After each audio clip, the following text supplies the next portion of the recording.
I love the colorful Keep going, keep going. and the way the sunlight plays upon her head.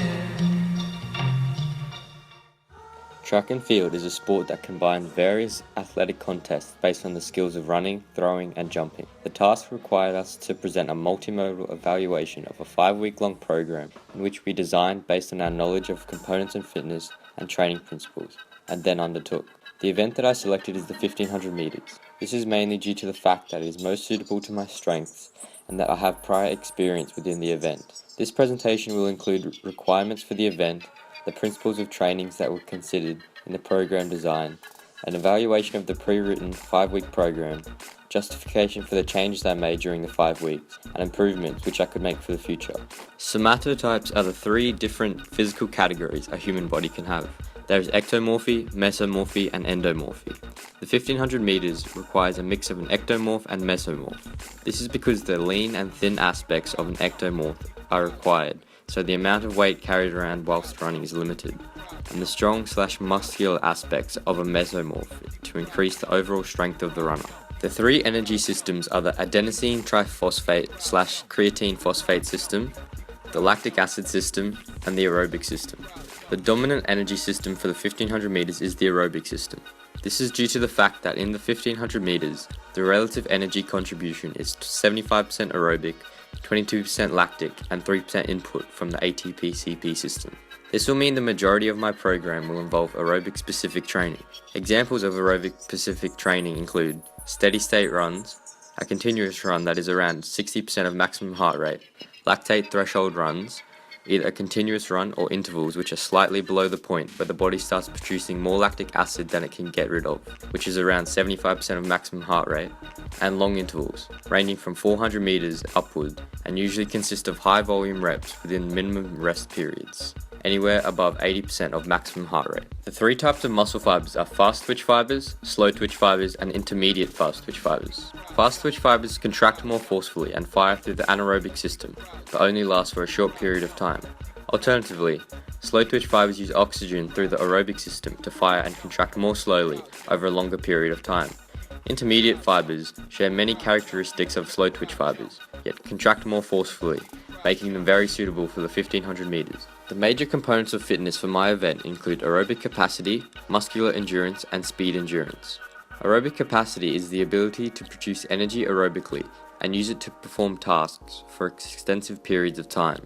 This is key in a 1500 meter as lactic acid, which is an inhibitor of performance, doesn't excessively accumulate in working muscles, and thus, the aerobic system is primarily used as the main source of energy. Muscular endurance is the ability to work a muscle for extended periods of time at less than maximum effort, thus fatigue becomes the limiting factor.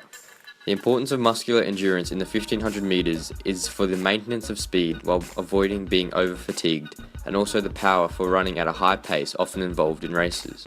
This was evident within my program as I implemented a core program, which was undertaken once per week. Speed endurance is the ability of an athlete to maintain high levels of speed for extensive periods of time. The necessary prescribed workload for development consists of intensities of 75 to 100% of maximum heart rate for distances between 30 to 600 meters. These were an integral part of my program, an example session being 4 sets of 3 by 200 meters, with my heart rate averaging 190 beats per minute, around 93% of my maximum heart rate. For a training program to be successful, it should follow all the essential training principles. 4 of these training principles which were evident within my program are specificity, frequency, intensity, and recovery. Specificity is a main training principle that encompasses every aspect of a training program and refers to the fact that a program must target certain physiological systems to achieve specific training adaptations or improvements. This principle was utilized in my program by having mainly aerobic specific sessions as described earlier. For example, an ideal middle distance training includes a healthy mix between full aerobic sessions and anaerobic sessions. My program consequently contained at least 2 easy/recovery runs and 1 long run a week to meet specific aerobic requirements for optimal physical performance. Sebastian Coe, an Olympic gold medalist in the 1500 meters, followed a similar pattern with his training program, with 3 easy runs and 1 long run per week. Specificity also involves the training principles of overload and duration.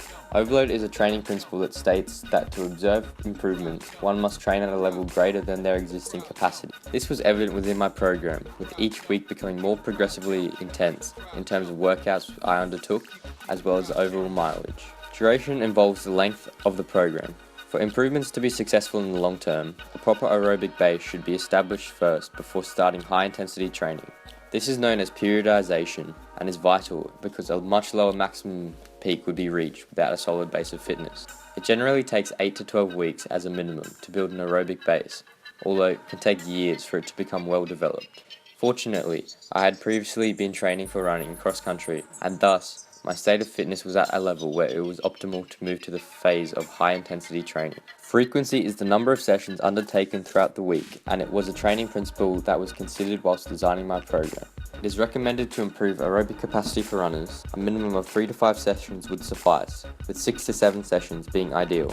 I incorporated at least 5 running specific sessions into my training program a week.